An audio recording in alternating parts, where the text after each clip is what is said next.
When I was 16, I found a letter hidden inside an old book in our attic. It was addressed to me, but it was never sent. Let me go back a little. I grew up in a quiet town where nothing really happened.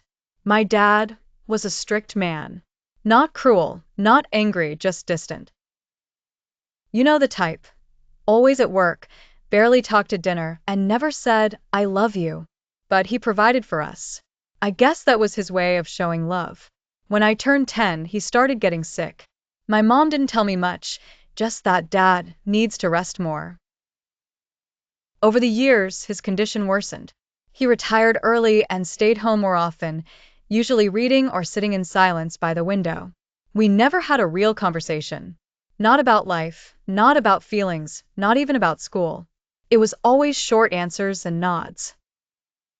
One day, when I was 14, I came home from school and found my mom crying in the kitchen.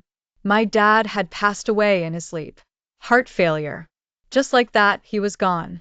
For 2 years, I carried this weird mix of sadness and confusion.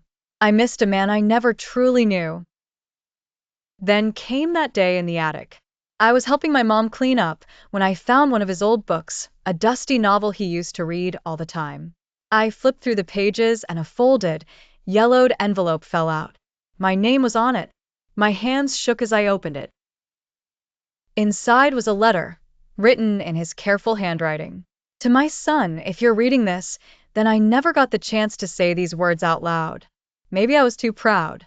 Maybe I didn't know how. I want you to know, I've always been proud of you. I've watched you grow into someone strong, kind, and thoughtful. I may not have said much, but I noticed everything. The way you help your mom in the kitchen, the way you stood up for that kid at school, even the way you try to hide when you're hurting, I saw it all. I never knew how to talk about feelings. My father never did, and I guess I thought being a good father meant being strong and silent. But now, I realize I missed so many chances to tell you how much you mean to me. I love you, more than I ever knew how to show. Take care of your mother. And take care of yourself. Love, Dad. I sat there for an hour, just staring at the paper, reading it over and over again. That letter changed everything. For the first time, I cried, not because he was gone, but because I finally felt like I had met the real man behind the silence. And I decided to live differently. To speak when I have something to say. To tell people I love them. To never let silence be the reason someone doesn't know how much they matter. Because sometimes a letter comes too late.